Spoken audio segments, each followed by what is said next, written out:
All right, remember we talked about our patient, and let's review the case history then. Right, 73 years old, and she describes her hearing loss as gradual. Her main problems is hearing friends and family in most settings and customers in the shop. And what kind of information do we need to know about her as far as planning treatment for her? Well, it turns out there's an awful lot of information we probably should know about her, all of which load on eventually the successful outcomes of our treatment. And you can see all of them here, from personality to expectations to the perception, their own perception of hearing, their age, the degree of hearing loss, certain cognitive factors, their lifestyle, specific patient factors, and even the clinician. They all influence outcomes. But let's take a look at age. Right? So how does age affect outcome? Well, there are three considerations that are age dependent, and they have to do with manual dexterity, cognitive effects, and one's own perception of hearing difficulties. And I'm going to review some literature in each of these so we can understand the impact of each of these on hearing aid success, and why we need to take these into consideration in terms of our plan of treatment. So in terms of manual dexterity, I think many of you would agree that successful hearing aid use requires fairly good manual dexterity. People have got to insert the hearing aid in the ear or put it over their ear. They need to manipulate it in terms of pressing buttons or wheels. They need to maintain their hearing aids in terms of cleaning, in terms of changing batteries and so forth. And if an individual can't do this and can't do it successfully, then they're not going to be a successful hearing aid user. And in terms of manual dexterity and age, manual dexterity becomes poor as people age, and many times it has to do with arthritis. It has to do with the decrease of sensation, particularly in the extremities and their fingertips, where you need that sense of touch and feel and sensation in order to properly insert and use your hearing aid. So here's some research on this topic. This is by Kumar et al. And Kumar and colleagues investigated some 30 hearing aid users who had been using their hearing aids for over 6 months. And they completed an assessment to determine how satisfied they were with their hearing aids, and certain questions regarding performance and daily use. They also completed as a measure, independent measure, that's called a Purdue Pegboard Test of Manual Dexterity. I think it's sort of a timing task of how fast you can put these pegs in a hole in this pegboard. So here are the findings, and that there was a positive correlation between manual dexterity and hearing aid outcome across these three domains in terms of success using hearing aids, performance with their hearing aids, and satisfaction with their hearing aids. So manual dexterity was highly correlated with ultimate satisfaction. Better your manual dexterity, the more likely you would be to be a successful hearing aid user and be satisfied with it. Here's another study by Meister and colleagues. This involves some 200 individuals. They ranged in age from 40 to 80 years and were divided into 4 groups. The investigators, the researchers, created these 8 hypothetical hearing aids, and they had different descriptions associated with the 8. So each was rated as being good, average, or poor for 6 separate attributes. These attributes being speech and quiet, speech and noise, handling, sound quality, localization, and feedback. And so the investigators labeled each hearing aid as being good, average, and poor, and some combinations of that across these 6 attributes. So it's sort of similar to what you see here, but there are some 8 hearing aids. So we look at, for instance, hearing aid A, C, and H. So in terms of speech quality, hearing aid is rated as good. And don't forget, this is not the patient's not rating it, the participant's not rating it. These are the ratings that are given to the patient and asking them what their anticipated outcome would be. And so here we have speech and noise. You can see different ratings assigned to those 3 hearing aids: handling, sound quality, localization, and feedback. So what the results seem to indicate is speech and noise is important for all age groups, but tend to be less important for the oldest group than for other groups. Don't forget, these were people who ranged in age from 40 to 80. Speech and quiet was important for all, but was more important for the oldest group than other groups. So isn't that interesting? So speech and quiet was more important than speech and noise for the oldest group. And this is the real interesting finding, that handling features were of low importance for the youngest group, but the importance of handling increased with age. Other attributes were not age related, so the only factor that differed significantly across the age groups was the handling attribute. So older individuals place a very high premium on being able to handle the hearing aids because of their concerns with manual dexterity. So that's something you need to remember in your treatment planning as you're planning devices and technology, particularly among your older patients or for any of your patients. So for younger patients, perhaps this is not something you need to be concerned with, but as you get up into the older age range, then obviously manual dexterity is something you really need to be aware of. So what do you do as a clinician? Well, you consider this when selecting hearing aid styles. And how do you consider it? Well, you can do a manual dexterity test, obviously, but you really don't have to. You can actually ask people whether or not they have difficulties with other fine motor tasks. And so think about it. What other kinds of fine motor tasks would reveal whether or not your patient is having difficulty with manual dexterity? So think about that just for a second. You may want to stop the lecture. Just think of 2 or 3 things. So here are some ideas. Patients may say to you, these days I find it hard to handle small things like push pins and buttons and zippers. I think I would have difficulty putting a small screw into a hole, and I find that I drop small objects easily. Sometimes I'll just ask a patient to unbutton and button a button on their shirt. That give me a pretty good idea of their manual dexterity. Right, so we talked about age as a factor that's going to influence outcome. So age is kind of an income assessment, although that's kind of easy to do. You just ask them.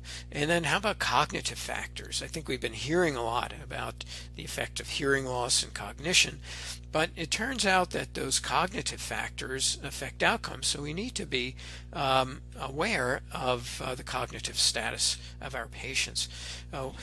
Here, the data show that older individuals have more difficulty than young individuals understanding speech in difficult listening conditions, even when their peripheral hearing loss is accounted for. So even if you take, for instance, let's say a 70-year-old and a 35-year-old, and they both have the same audiogram, chances are good that that older person is going to have difficulty understanding speech more than the younger person.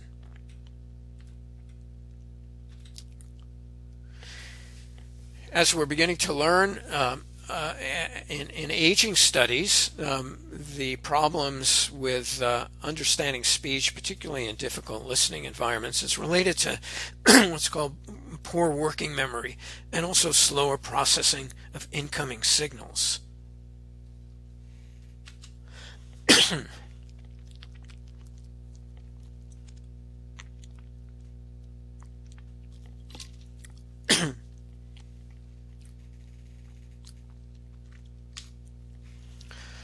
In terms of working memory, this is the information that the individual has in a very during the processing of, let's say, a conversation. So as they're trying to understand what's being said and make sense of what's being said, they have to recall what that beginning of that conversation was, while they're struggling to hear what's happening midway or later in the conversation. And if they have poor working memory, they're not going to be able to use the context of what's being said in order to fill in some of the missing information. And also we know that slower processing speed of auditory information is also going to have a negative impact on their ability to process speech, particularly in noisy environments. So the result here is that amplification, while it may improve audibility, may be less effective in the elderly than in younger individuals for improving understanding in these noisy environments. So here is a study by Lunar. The first part of the study looked at 72 first-time hearing aid users. He administered tests of speech and noise, working memory, and processing speed in both the aided and unaided testing conditions. What Lunar found was a significant correlation between speech and noise scores and cognitive scores, both in the aided and unaided conditions. In the second part of his experiment, he looked at 49 new hearing aid users and fitted them with an experimental hearing aid that processed sounds differently in the presence or in the absence of speech. So they wore the hearing aids for 2 months at the default setting, and then they wore it 1 month more with both the default setting and this experimental setting, which was called speech sensitive setting. So it was more processed speech differently in when speech was present. Processed sounds differently when speech was present. As part of the experiment, the participants completed a questionnaire about their perceived benefits of each setting in different listening conditions. And here were the results. Those participants with better cognitive abilities were better able to identify and report the difference between the two hearing aid processing schemes. They were able to determine when that hearing aid was in that experimental mode that was more sensitive to the presence of speech, right, than individuals with poorer cognitive abilities. What does that mean for you? Well, potentially we can use this type of information to select hearing aid processing schemes, but a bit more work needs to be done. There's also been some research done to suggest that people with higher cognitive functioning benefit more with fast compression release times, and people with poorer cognitive skills and functioning perform better with slow compression release times. And these are experimental. Whether or not these carry over in real world situations remain to be seen. Now, how about one's perception of hearing? Is that an important measure of income that ultimately is going to influence hearing aid success? Now let's talk about the relationship between age and the perception of difficulties. So here's a study by Merluzzi and Hinchcliffe. It looked at some 400 individuals through a wide age range, 18 to 74 years. They measured their pure tone thresholds and then asked these questions. Is your hearing normal? Is it as good as it used to be? So look at this interesting graph. And this indicates that the lines indicate the threshold at which these individuals said their hearing was not normal. So the red curve with the diamonds is the curve for younger people, 35 to 44 years old. So their threshold for determining when hearing was not normal was pretty high being the top of the chart here, meaning anything below, let's say at 10 dB. No, this is rather, that's the curve, red curve here you see is the mean audiogram. So for those individuals, everything within the green is they consider as normal. Everything in the red they consider as not normal.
Okay, let me back up a bit because I think I probably confused you. So let's we'll take a look at that red line. That's the red line for those 35 to 44 years of age, and on average, anything below that line would be considered as hearing not normal.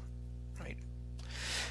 We look at the white line. The white square is 45 to 54 years of age. Again, everything below that white line is considered not normal. Everything above it is considered normal. Hearing is normal. The green line is for those 55 and 64, but look at the blue X's here, and that's for our older group. So what they're saying is everything above that line they consider as normal. Well, that's quite a bit of hearing loss, and still considering sound or hearing above that as normal.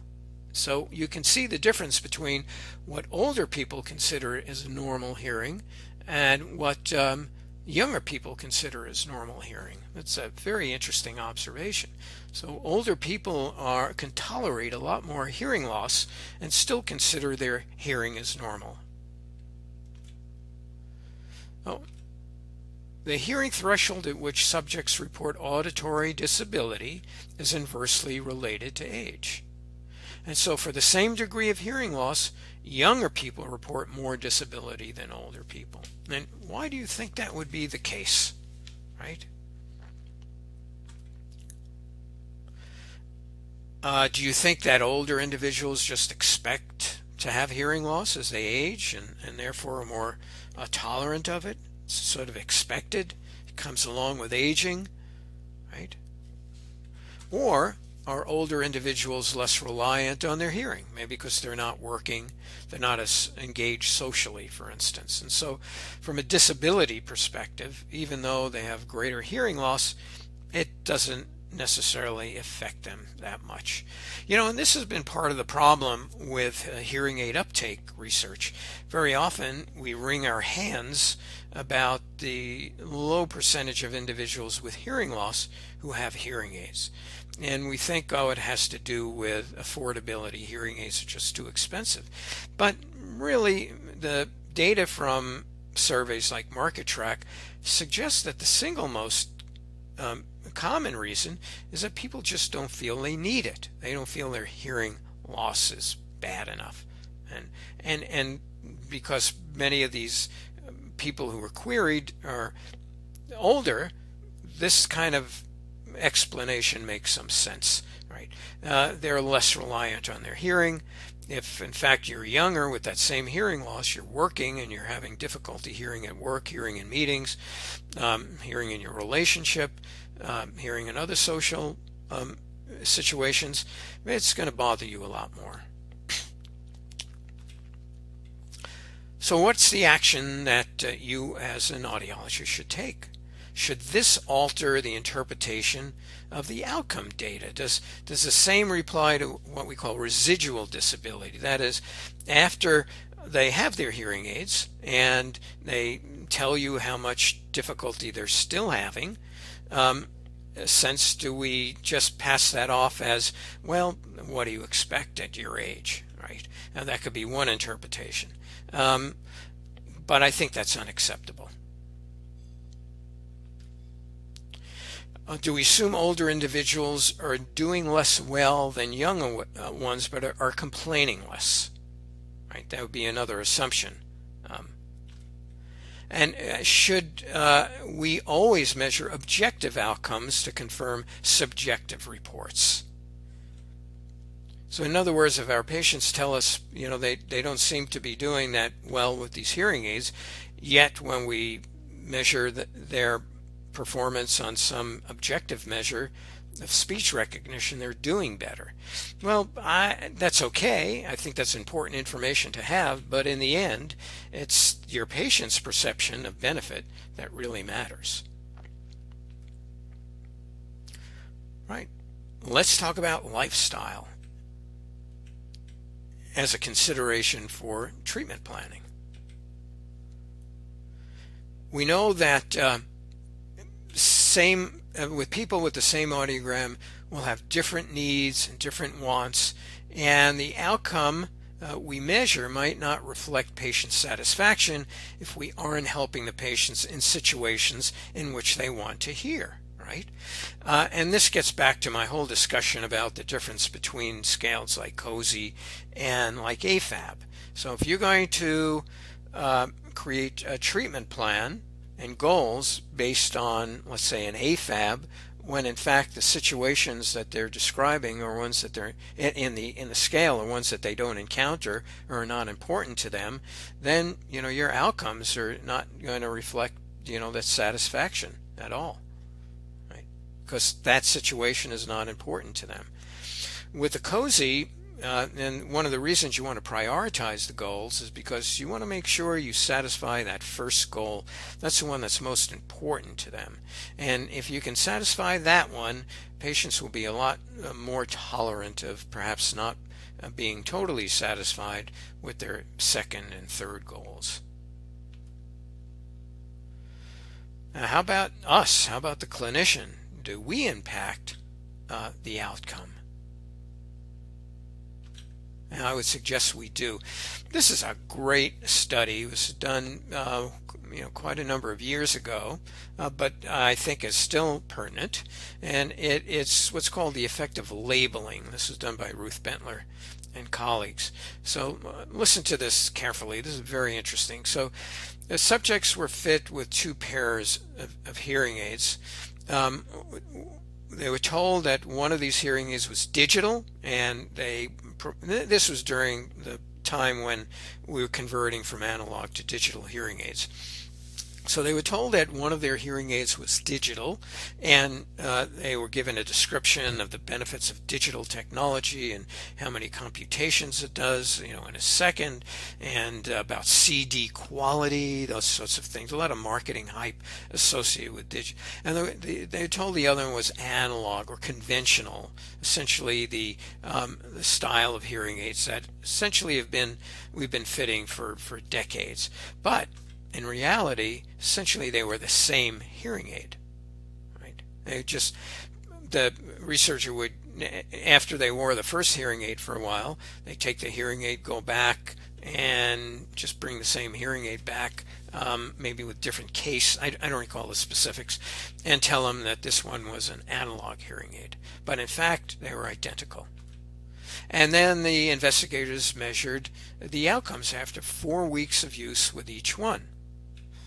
I'd like you to take a moment now and try to guess what the outcomes would be, both in terms of their objective measures of benefit and their subjective measures of benefit.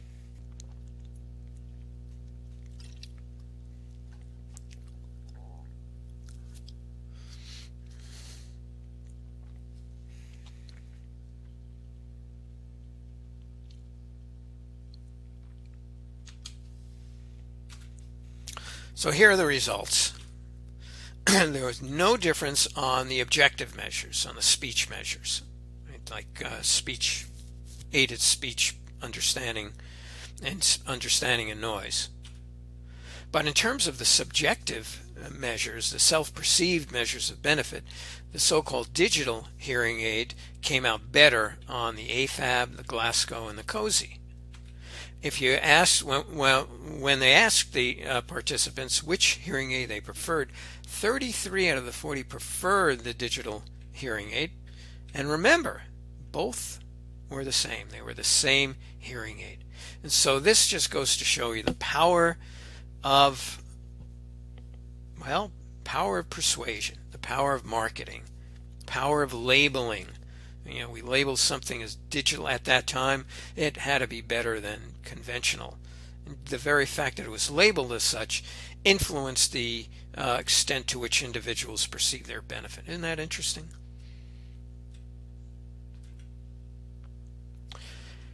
So here's another study looked at the impact of the clinician. Here patients were given 2 hearing aids for 2 weeks. They were asked to compare the two, and again, both were identical, right? And 64% had a preference and only 36 did not. So even though here in this case, I forget what they were told about each, but this was not a labeling study. They were just given 2 hearing aids that were told are essentially equivalent in terms of technology and performance. And yet 2/3 of the participants actually had a preference, even though they were the same. And there are also other studies outside of audiology that seem to indicate that satisfaction and compliance with treatment are greater when the clinician encourages patients to talk about their illness and concerns. A clinician provides information and explanations, and these are even independent of changes in symptomatology. Right? So individuals feel they're doing better, even independent of those changes. The power of the clinician and what you tell them and how you engage them, how much the patient feels you're invested in them, really has a significant impact on their ultimate perceived outcome in terms of benefit. And these are the hallmarks and the features of patient-centered care, right? It makes a difference. So what can you do as a clinician? Well, use these observations. Use the fact that patients trust you, and use it to your patient's advantage. You are a respected professional. You are a person in authority, and use that advantage. But really, keep the patient engaged by allowing them to communicate their expectations and their problems as much as possible. We talked about different kinds of counseling in our previous lecture. So this is not information counseling, right? This is patient-centered care counseling. I mean, encourage patients encourage their narratives, their exposition, empower them to make choice. Yes, you're the authority, but you know what? So is the patient. And they're a better authority on what they want and what their concerns are and what their needs are and what their expectations are than you are. Let's examine other patient factors, and that is personality. And these are kind of very interesting research in this area. So a few studies have investigated the impact of personality, and what they found is more or less that people who are less anxious, more extroverted, tend to report more benefit and satisfaction, and found their hearing aids more useful. Those who score higher on neuroticism, depression, obsessive qualities, and anxiety tend to report more disability and less satisfaction, and found their hearing aids less helpful. Well, does that mean you should be administering a personality test with each patient? No, of course not. But it's something you need to be aware of. But even here, personality affected performance and aided benefit even on objective tests like tests of speech and noise. And think about why that might be the case. I suspect it has to do with people who tend to be extroverted, tend to be more confident, tend to be more risk takers. They'll guess more. They won't be concerned that they'll get it wrong. And if they guess, many times they will be right, and so they'll tend to score better. Somebody who's less self-assured and probably not willing to take a guess at all, and will score a 0 on that particular item. In this study by Saunders and Chinkowski, here participants completed personality questionnaires as well as this attitudes towards loss of hearing questionnaire. Now again, more anxious individuals reported that their family was less supportive regarding hear-related issues than did less anxious individuals. And personality affected perception of the situation, not the degree of support from the family. So, those who were less anxious and more anxious might in fact have the same degree of support, yet those who were more anxious tended to perceive that support as being less than those who were less anxious. So what can we do as clinicians? Well, we can't alter personality, can we? But we at least can apply some of this knowledge to our counseling and even the technology we prescribe. Again, awareness is important.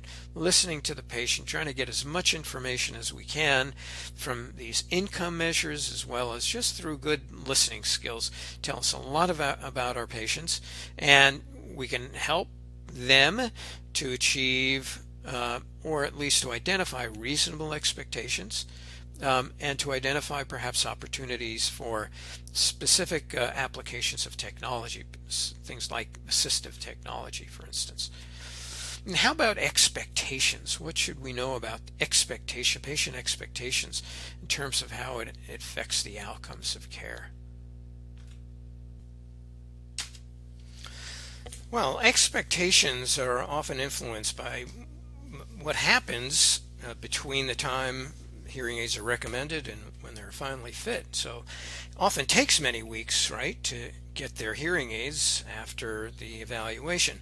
And during that time, patients often consider the pros and cons. They take the recommendations that you've made, the explanations and counseling you provided, type of hearing loss they have, what you told them in terms of what you thought the hearing aids would do, how much benefit they'd likely get, your recommendation in terms of style and features and technology and so forth. So by the time they finally come back for the fitting, they've already acquired some very distinct expectations about the hearing aids, some of which may be accurate, some which may not be accurate. Don't forget, we give them an awful lot of information during that first visit, and they're going to forget much of it. They're going to misinterpret some of it. And so by the time they come back, certainly expectations can be out of whack in terms of reality. So expectations affect outcome certain ways. They can go in either direction here. Expectations may be too high, which leads to disappointment, or expectations are too low, in which case there's that the possibility of what's called self-fulfilling prophecy. Oh, gee, I knew these weren't going to work because I was sure they weren't going to work, and sure enough they didn't, kind of thing. Of course, you can have a certain low expectation, which could lead, I guess another option is it could lead to delight, that the outcome is much better than what the patient expected. That's a really good outcome. That's why we never want to raise their hopes, right? And we want to be very realistic in terms of what hearing aids are going to do, particularly that first couple of weeks. Often expectations are unrealistically high. Some of this is our own fault as clinicians. We're asking our patients to spend a lot of money often on these hearing aids, and so we try to sell them not only the hearing aids, but we sell them what those benefits are likely to be. And those expectations often do not correlate with outcome. And so here is a study, Cox and Alexander looked at the relationship between the echo, remember we talked about the echo, and the saddle. The saddle is another questionnaire that was developed by Cox and Alexander. It stands for satisfaction and activities of daily living, or satisfaction with amplification in daily life, or something like that. Anyway, it's a satisfaction measure, and these are the 4 subscales. So PE stands for positive effect, SE stands for service and cost, F is negative features, and PI is personal image. So the questions on the saddle load to those 4 subscales, and these correlation coefficients are fairly low, and so they don't correlate very well, with the exception of perhaps personal positive effect, for instance, which has to do with sort of cosmetics and things of that nature.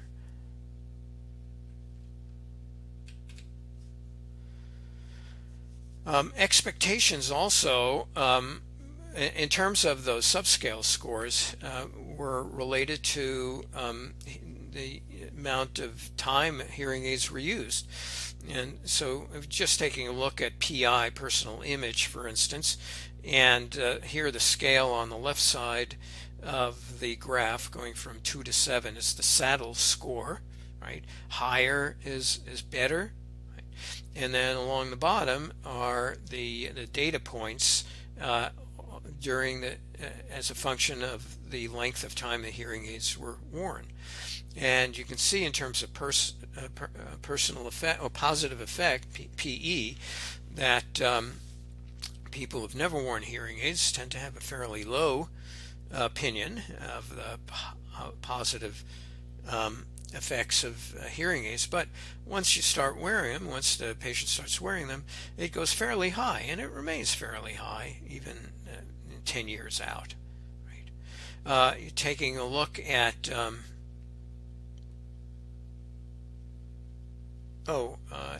personal. So the green line there is actually a positive personal image. Personal image. I said it was positive effects. So the positive effects kind of that aqua line connected by zeros. So that starts out fairly low among new hearing aid users, and that increases over the years. So you get an idea of how each of these saddle subscale scores change over time. Most of them sort of a reasonably positive direction. At least initially, some then decrease later out in time, although they don't tend to be statistically significant. All right, so what can you do with this information, right? Is it possible to bring expectations, your patient's expectations, into line with reality? Hearing aids aren't as embarrassing as once thought, particularly these days. They're virtually unseen, skinny tubes and Rick style and completely in the canal. They're quite unnoticeable. So from a cosmetic standpoint, certainly we can bring those expectations into line with reality.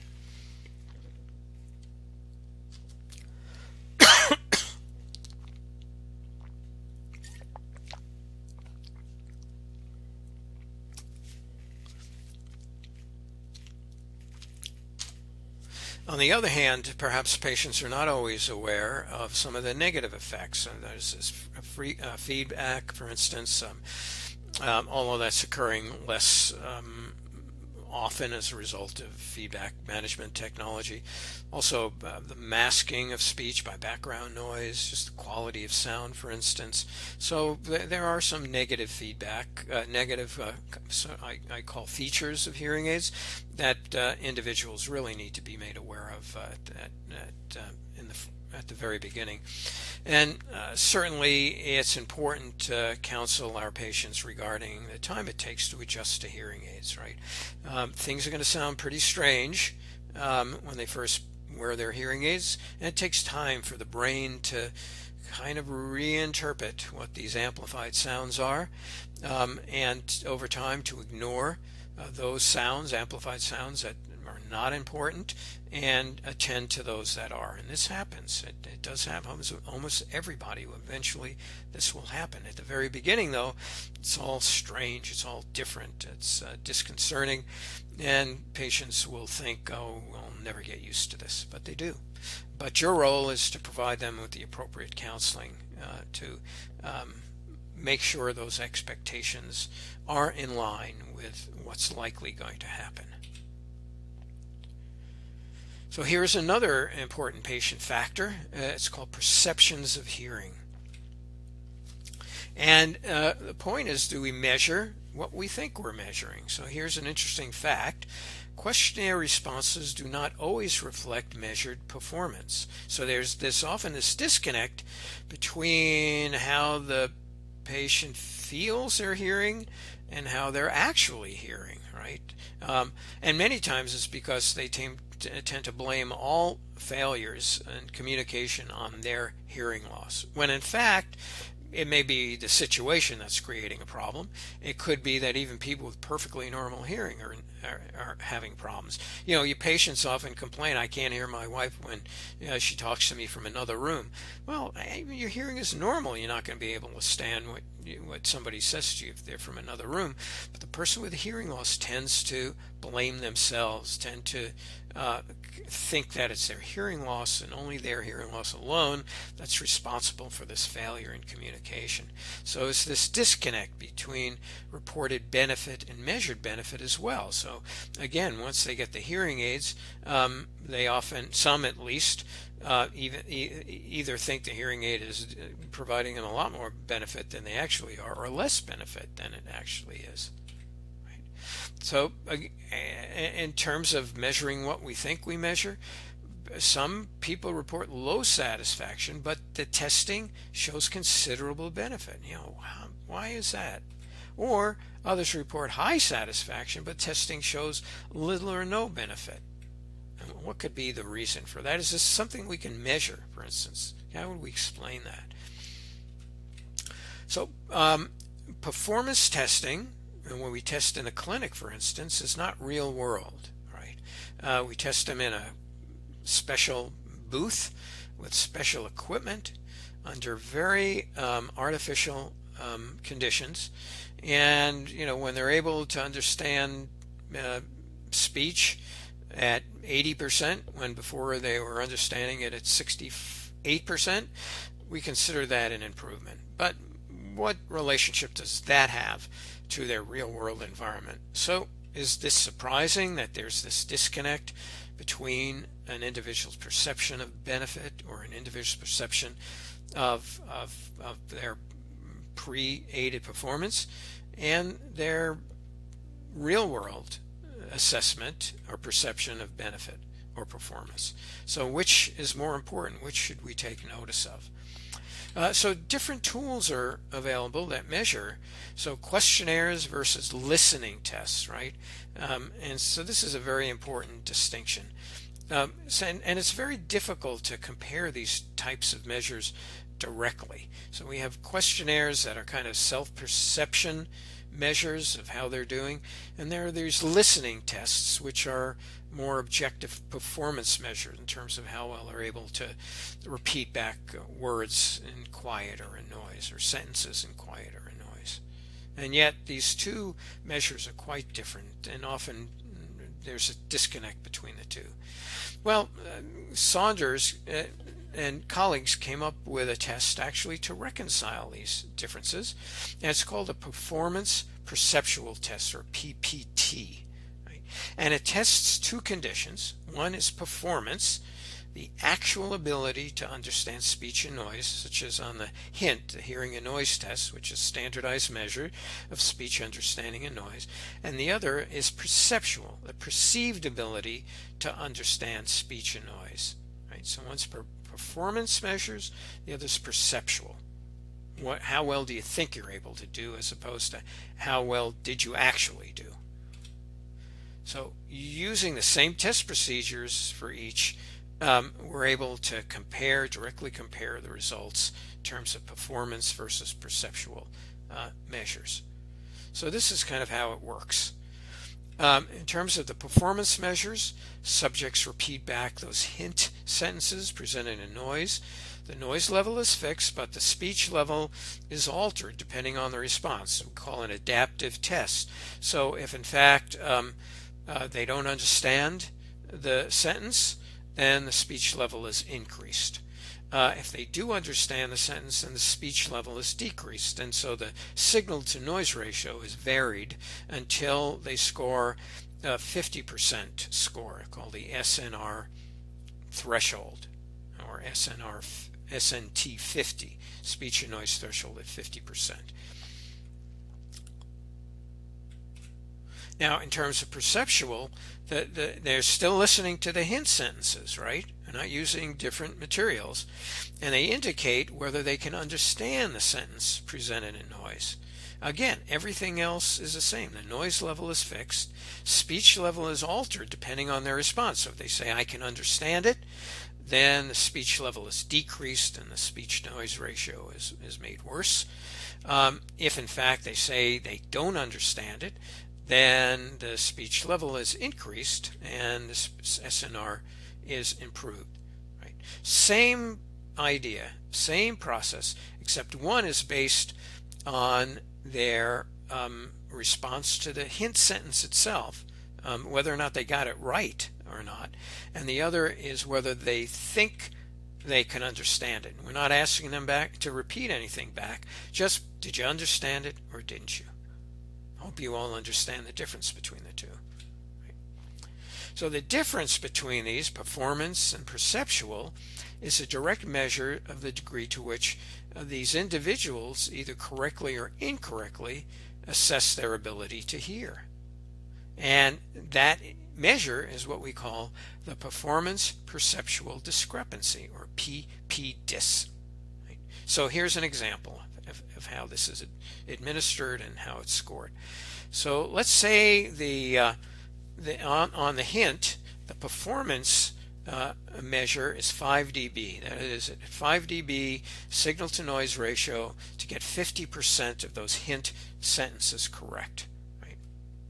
And then we subtract from that the perceptual SRTN, and that is, in this particular case, they also, their kind of 50% point there was also at 5 dB. So the performance and the perceptual levels were the same. Right? So in this case, it would be a 0 dB discrepancy. The performance perceptual discrepancy would be 0 because essentially their perceived difficulty was the same as their performance difficulty as measured on the hint. So they accurately estimate their hearing ability. Now, here are some others. So you have, let's say, 5 dB performance minus 10 dB perceptual. So they actually needed 5 dB more in order to feel confident that they understood the hint sentence. So that's a minus 5 pp dis, right? And that's a negative pp dis, meaning that the individual underestimates their hearing ability. They're actually doing better, they're performing better than they actually think they are. In contrast, you have a positive pp dis if the individual performs worse than their perceived SRTN. That's the speech reception threshold and noise, right? So their performance SRTN is 5 dB, but their actual perceptual SRTN is 0 dB. So now they have a plus 5 pp dis, which means that they overestimate their hearing ability. They think they understand those sentences at a worse signal to noise ratio than they actually do and they actually perform. So maybe they're overconfident, but in any event they overestimate their hearing ability. So what have we learned with this test? Well, performance and perceptual speech reception thresholds and noise are correlated with threshold, but the discrepancy is not. So no performance perceptual test variable is related to age when thresholds are accounted for. So in performing this regression analysis for the aided HHIE or A scores, looking at pp dis as it relates to self-perceived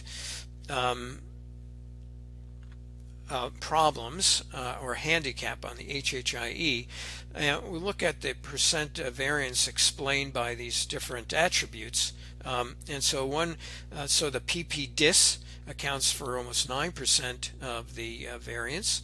The performance SRTN accounts for almost over 10%. Age, as was noted before, is kind of a low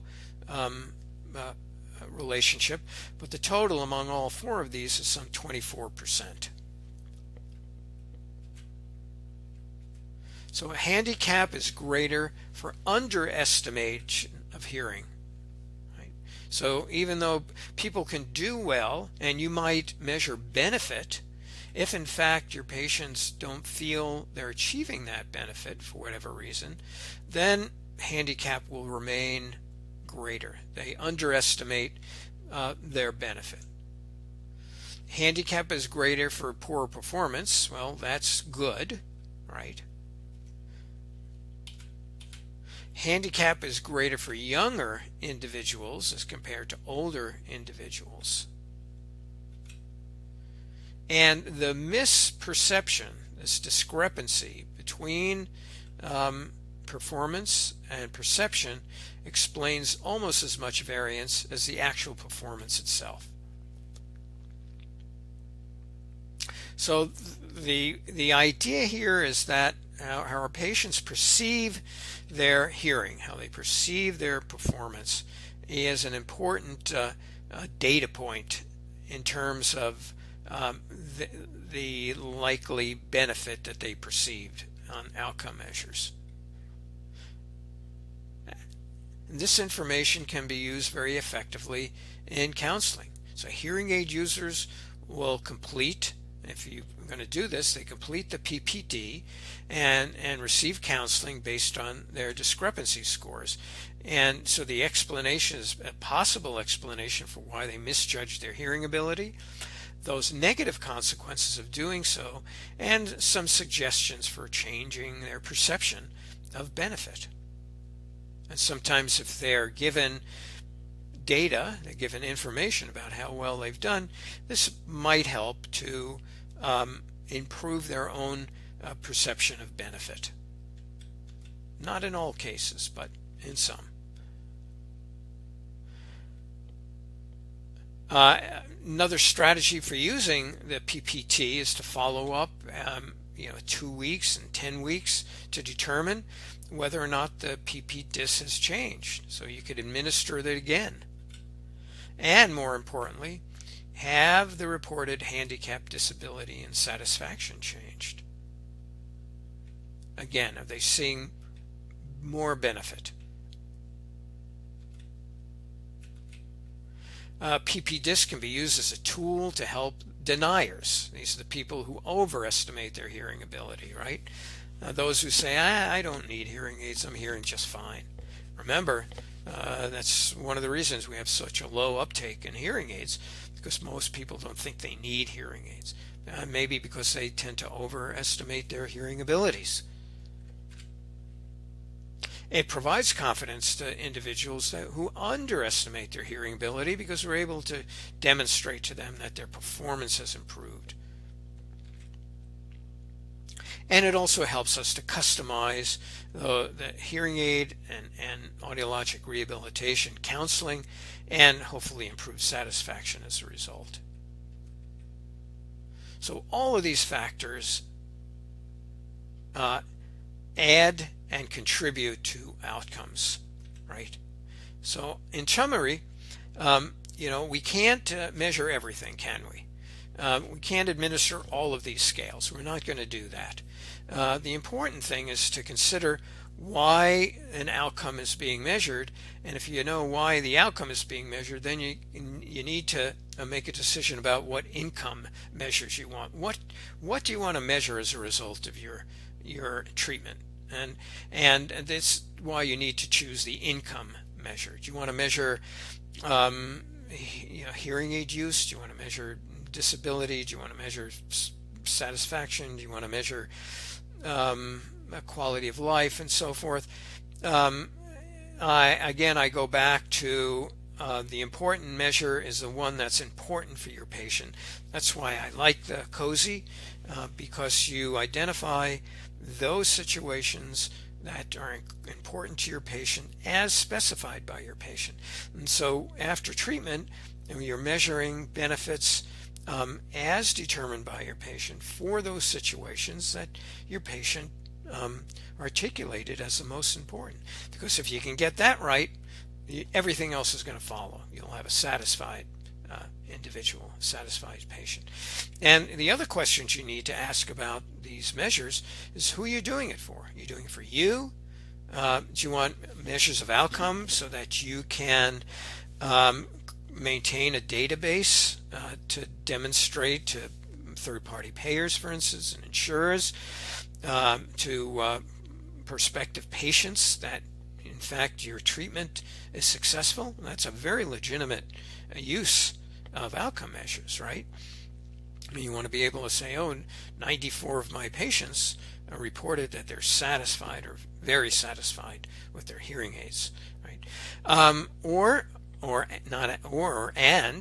For the patient, because obviously we want to make sure the patient can see that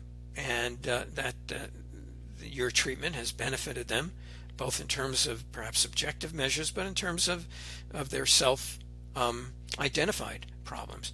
And finally, for the clinic itself, well, that kind of gets back to the database approach I was telling you about. But it can also be used for particularly if you've got multiple sites, if you have multiple clinicians, you can compare outcomes across sites and across clinicians, and perhaps identify those clinicians who you're kind of super audiologists, and find out what they do and what they're doing right, use it as a benchmark for everybody else in the practice, or find out who's not doing so well, and provide some opportunities for counseling your patients, maybe for re-education, some new education. So all of these measures are very important for many reasons. So the message here is be aware of potential pitfalls and complications, particularly of some of these questionnaires, and I've mentioned them to you. Those questionnaires that have a preset list of questions, which don't necessarily apply to your patient. It's kind of a not much value in asking patients about situations in which they don't engage. What's the point, right? Obviously, listen to your patient. This is critically important. It's sort of the foundation of patient-centered care. Also, by listening, you can identify those situations that are most critical in terms of improving the situations your patients are identifying. And also, by identifying those goals now, you can develop a strategy, a treatment strategy to resolve those problems. And if the data don't make sense, then consider some of those issues I've talked about, sort of like personality, for instance, and lifestyle and manual dexterity, right? And this discrepancy between perceptual and performance measure. We're not going to measure all of those things, but to the extent that we think we've done a great job and patient still doesn't report, that they're getting much benefit, well, let's take a look at some of these other factors. They could be explaining the situation and what's going on. So references are here for you. Obviously, feel free to go back, take a look at some of these. And these are continually being updated. I've provided you with some reading lists that might also be of interest and are relevant to this discussion. Here. So a lot of work being done in these areas. All right, and with that we are done. And again, if you have any questions, any problems, any issues, feel free to